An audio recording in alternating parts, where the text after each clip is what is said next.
Hi, welcome to Mindful Conversations. My name is Greg Dwyer. My guest today is Lauryn D'Agostino. She's here to talk about her business. She's also here to talk about social media. Lauryn, thanks for being on the broadcast. Thanks for having me. So I see here your business card says Connecticut Spray Tans. So take me back to how this whole thing developed back when you were like 16, 17 years old and how the story unfolded.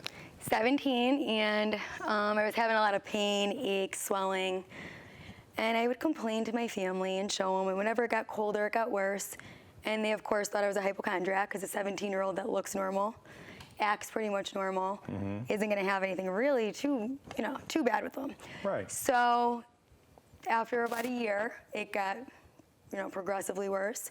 And I went to a children's hospital, and they diagnosed me with an autoimmune disease. What kind? Now it's diagnosed as lupus, but back then there wasn't a diagnosis. It took 8 years to get an actual title for it. I see. They all kind of mimic each other. They all look the same. Symptoms are the same.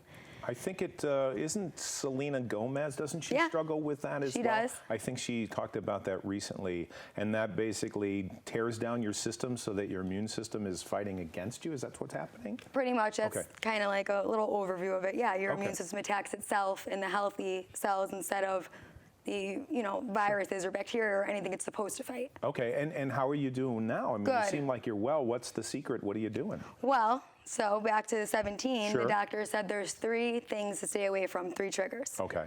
The 3 S's: sun, sleep, stress. Oh, wow. So life. Life. Yeah, especially if you live in a place where it's sunny. Correct. Maybe you have to move to like Cleveland. Because there's a lot of cloudy days there. So stress, sun, and what was the other one? Sleep. Sleep. You mean sleep as far as proper sleep? Oh, I Enough see. sleep. Okay.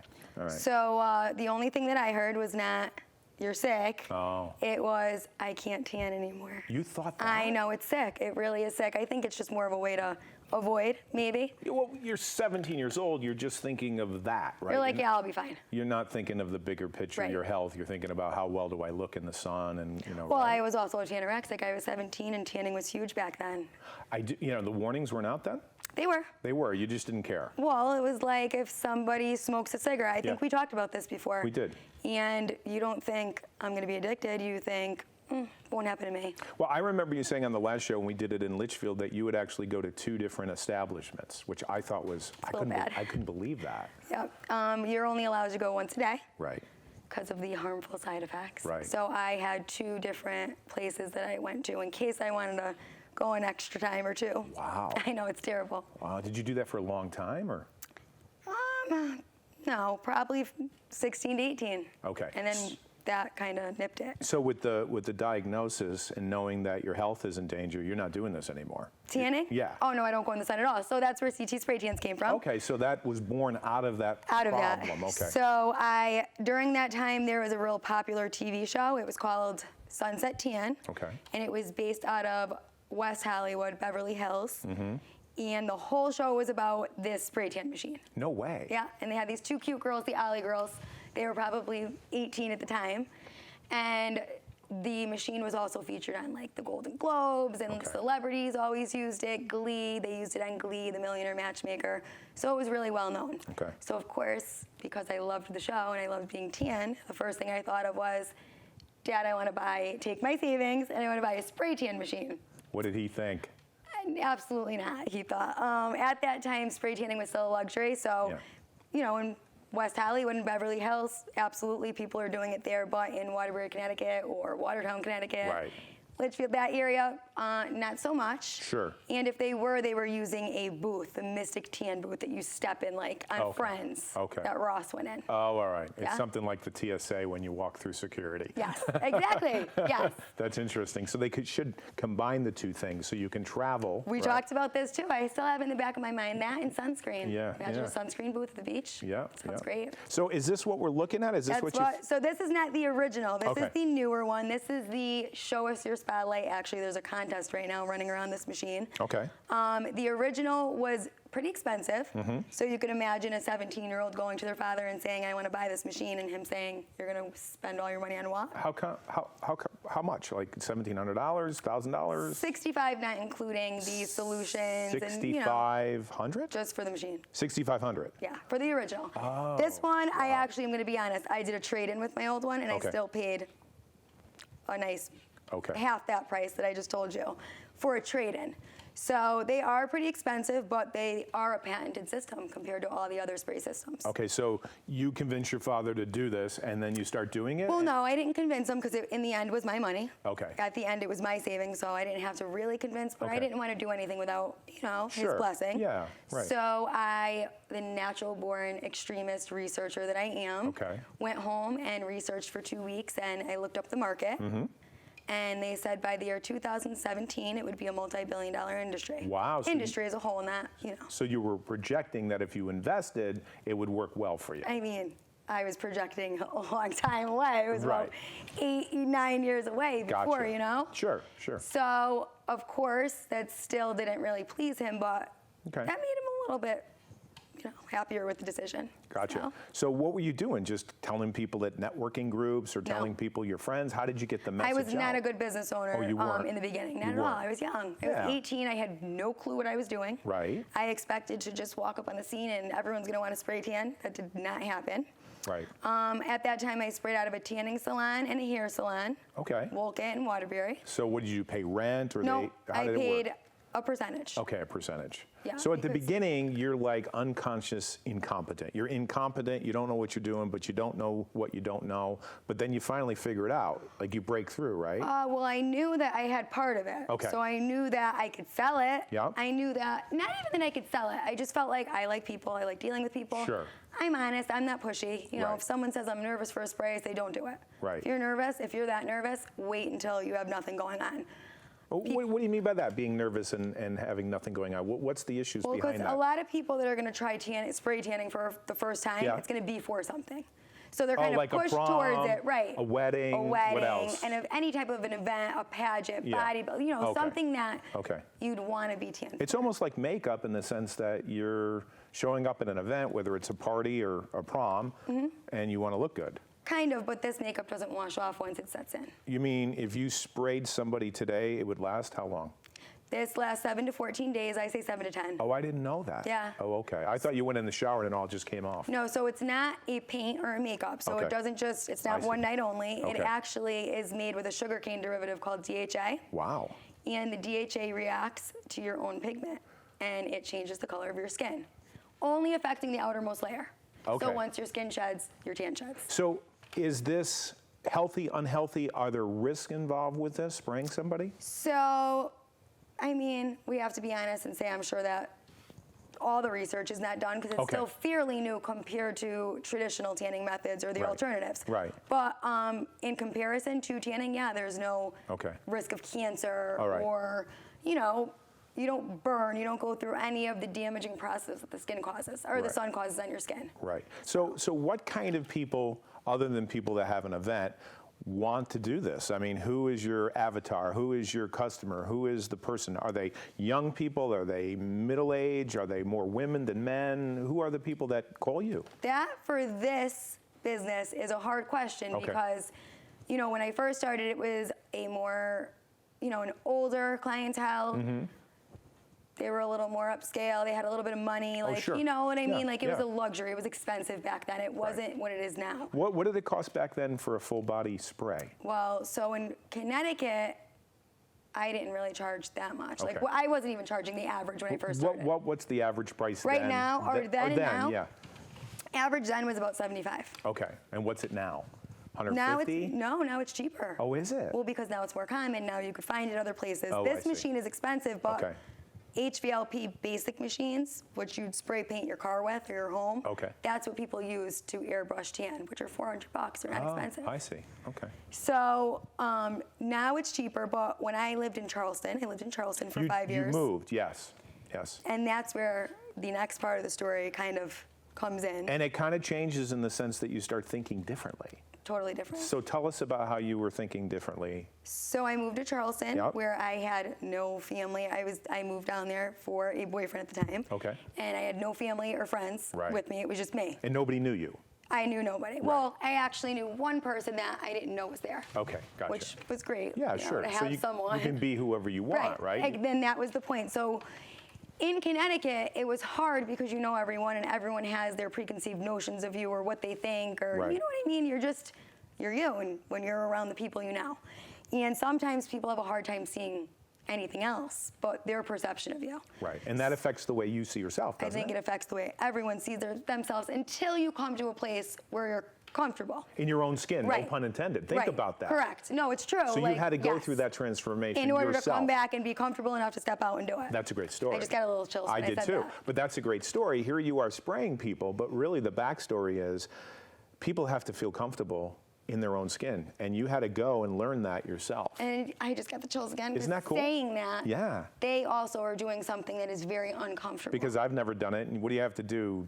Sometimes, I mean, You you do? could go whatever you want, but Okay. most people prefer to be naked or in their Really? underwear only. Really? So Okay. that's a very Do they- intimidating thing. Do they sign a waiver? Do they? Yeah, I have a Oh, waiver. you Well, do have there's a waiver. whole form they fill out. Okay. It's all digital now. When I started, it was I see. forms. Yeah, okay. Now it's you get a questionnaire, you fill it out. I get a little Right. descriptive of your skin type. Are you oily? Are you dry? Are you normal? The whole Right. 9 yards. Do you So you- want anything not covered? So there's no tan lines. If a Well, it person is depends. if- So, prom season, homecomings, all that, younger Yep. clientele, Yep. they usually go either bathing suit or bra underwear. Oh, okay, gotcha. Then it goes up to the next age level, which is more my age. They keep underwear, and actually, 42 and up, they go naked. Okay. Now, I've been to chiropractors before. Yes. I've been to massage therapists Yeah. before, and they have cameras in the room, or they have some way to monitor the whole thing. Really? Yeah, in a sense that if anything happens, they can say, hey, look, nothing happened.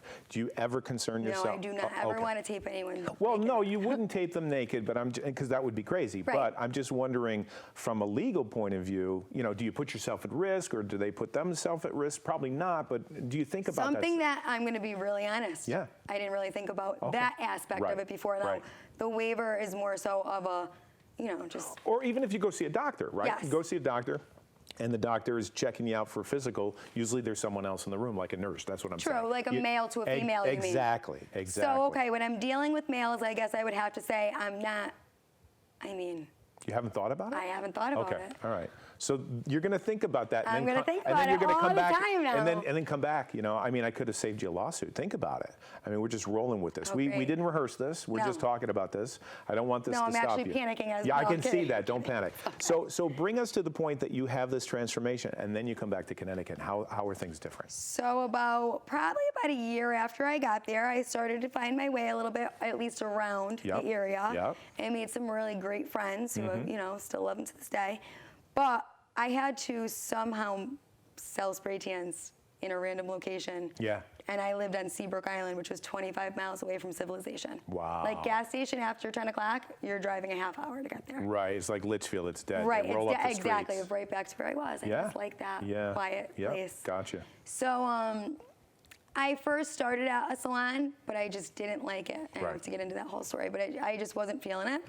So I sat home in my cute little place for 3 months, Mm-hmm. and I took classes and got certified and researched digital marketing. And at the time, Facebook business was just started.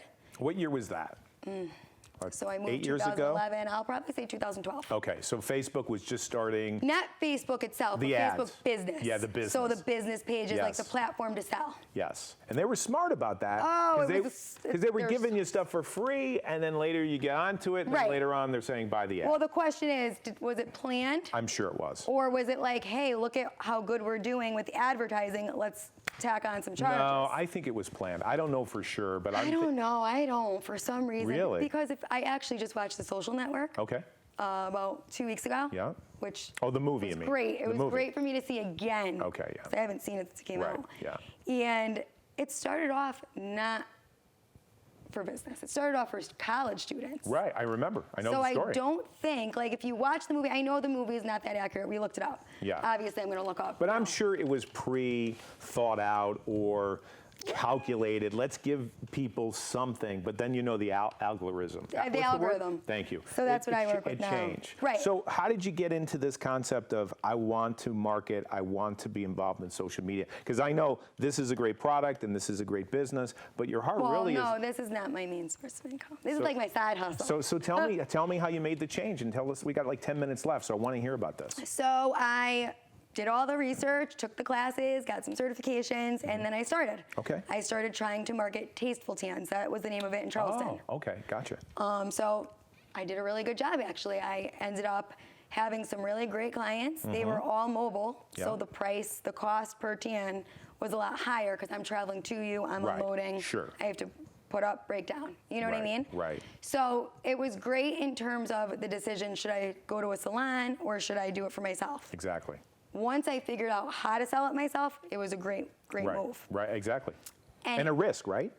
Somewhat of a risk. Yeah, a little bit of. absolutely. It's always a risk. It's always a risk. Never not a risk. I know. I love that. Yeah. But at the end, I ended up loving the whole process and scientific background of the social media. Like, there's actually a science to it. It's not just, let's post 7 times a day. Yeah, of course, if you're a beautiful person or you have some talent or you're a motivational speaker like you or a business owner or something that, You got people a lot want to going. hear. But you got a lot going for you. No, yeah, I'm Right. saying though, but what I'm saying is, if you have something people want to hear, of course, you're going to do well, right? Right. But it was just so different because it was actually like unveiling the truth behind social media. It's not just posting and it's not just pictures and it's not just consistency or even popularity for that matter. So what is the it's secret? the algorithms. You It's- hit it the nail on the head. And they're always changing. Always. So how do you keep track of it? That's the point. You have to keep learning. But you have a life? Do you know what I mean? How? I think I do. I mean, I think other people would say I don't. Right. I think I'm still chasing my tail a little bit. Okay. Due to the group, the CT Social Group. Yeah, you have this group, and I think you said one of our networking groups, or maybe one of our conversations, that like 65% of your business for this comes from that, or is that a fair number? No, so the spray tan, my business predominantly comes from my social media. It does, But okay. not from the networking and the marketing. It Oh, comes okay. from me actually running my social media. Okay, gotcha. And doing it the right way and helping without people. advertising. Okay, so if people want to get a hold of you, and first of all, they have to live in Connecticut to be involved in this group. In right? this group, they in do. This The group. social marketing scene, which is the covering, they won't have to be. Okay. But for this one, And they also have to be running a business. you have to be, yes, a business owner, entrepreneur. Even if you're on the startup, even if you're just coming up, that's fine. Okay. That'll actually kickstart, Okay. your business. But yes. How do they get a hold of you? Let's say there's somebody watching that says, "Hey, I got a business," and they live in Connecticut and they want to do something. How do they find The you? easiest way would be to go to Facebook Yeah. and to the CT Social business page. Okay. From there, there's the call to action button is visit group. Yep. That will take you into a closed private group Yep. in which you fill out the 3 questions, agree to my terms and conditions or guidelines, which are respect one another, be Sure. kind. Don't market too no much. Advertising. No advertising. No advertising at all. You can't. There's Right. so many people in there. Sure. You'll be flooded. How many people do you have? So right now we're at about, I want to say 340 with another 300 waiting, pending in the big group. Right. Now, over time I had to change things. Facebook Sure. groups changed. Right. I had a lot of curveballs. It blew up way quicker, way faster than I ever thought it would. Wow. I was not prepared at all. That's a good problem. Well, it is, but in Charleston, you could do subscription based. Yep. So this was like my prototype, and I hit Sure. some road bumps, Okay. some speed bumps. So I did lose some people in the beginning, which Mm-hmm. it's sad because you don't want to lose anyone. But now some of them are coming back and asking to be Right. included back in. That's a good sign. And now we have small little groups so that it's better for accountability and to make sure that everyone's So understanding. what are they getting? Is everybody just helping each other out, like a BNI or a network? It's more of like a social learning group. So Okay. I'm teaching more of how to work with or around the algorithms in order to increase your page visibility, build brand awareness, increase your sales leads, generate high quality traffic that converts. But that's all, you're doing this for free, right? Right now it's free, or I are you am. thinking of No. monetizing it? Well, this was a prototype, so Right. the end game result, obviously I'm not gonna just dedicate all my time, you know what I mean? Sure. But I figured CT Social would be a good way to start. Right. You show your value, you put your best foot forward, Right. and then you move on from there. And with that, I mean, I have a bunch of different business pages that I run on Facebook, on Instagram, websites. I do search engine optimization and Okay. search engine marketing for different businesses or 8 real estate agents, life Yep. insurance, all Right, those people. sure. And then I do classes. Wow. I know you're doing a class for Steve Shepard, right? Coming up, when is that, November? Is that when you're doing that? Yeah, I think we said November 2nd. Okay, I good. believe, but don't quote me. Okay, right. So if people want to learn how to market or people want to just learn how to do social media, they should reach out to you. They should definitely reach out, take a class, or better yet, they could just hand it over and we could manage it. You would do that? Okay. Well, yeah, but Okay. yes, absolutely. That's Okay. part of the social marketing scene. We do Wow. social media managing. And, Wow, that's you know. impressive, very impressive. So what's the next step for you? I mean, here you got a business and you also love marketing. I mean, One step at a time. Where do you see yourself for the next 10 years? Like what do you think's ahead for you? It's one step after another, it's right? one step at a time right now. Yeah. It's one step at a time. So the website, and I'm not going to give away the name of my school because it's so cute. I'm waiting. What do you mean? But You haven't I have bought a the- school. you have so a school? I have an online digital learning school. Okay. But it's still in the process of being built. Okay, gotcha. So I set a date on it because I am a procrastinator, and without pressure, I will not move. Oh, no. So I time-stamped it with November 21st, and I put it online Very nice. to, make it official. Right. To get me, put a little fire into my butt. Right, right. Because as an entrepreneur, you have to be self-motivated because no one's telling Yes. you have to do something. So how do Oh you? no, I'm telling myself enough I have to do it. That is part of my problem. Right, okay. I'm an That- extremist, so I constantly hound myself to a point where it's overwhelming. Okay. I need to chill out a little bit. So you get focused and you go after that bone like a dog, right? Yes. You just go right after it. No other thoughts. No other thoughts. That's, to me, in my mind, I was listening to Napoleon Hill. He wrote a book called Think and Grow Rich. And he was talking about the fact that a genius focuses on just one thing and doesn't allow other people or circumstances to get that person unfocused. It's tough. You know what I mean? There's moments of temporary, take your eye off, worry, but you got to always come back. You got to come back. That's the big part. Yeah. Well, how do you do that? You know what? It's interesting that you just asked that question because I have caught myself over time. When about 3.5 years ago, I decided to go to the gym. I started to, start working Okay. out. And I remember that I did not work out prior because I was afraid I would quit. Oh, yeah. And I was the type of person previously when I was younger that if I got into a place where I was too overwhelmed, I just wanted it to go away. Right. So it's more like, I give up, fine, I can't do this, you're right. Yeah. Whereas now as an adult, I catch myself saying, nope, you're gonna be fine. I think of, do you have any nieces, nephews, kids, anything? Yeah, sure. Okay. Yeah. Finding Dory, Oh, yeah, sure. just keep swimming. Oh, I love All it. I say to myself Oh, I is love just it. keep swimming. Have you heard of the thing that Jerry Seinfeld talks about with the calendar? Have you heard this? No. Okay. So let's say you're working out, or let's say you're prospecting for your business. So today is, what is today? What is today? October something? 23? Okay. So let's say October 23rd, your goal is to prospect or to call somebody about this. So you would put an X on the calendar. You did it, or you worked out. That's easy. So you worked out. You went for a 6-mile walk, right? So you put an X on the calendar for the 23rd of October. The next day, you do the same thing for the 24th, and the next day is Friday the 25th. Every single day on your calendar, you put the X.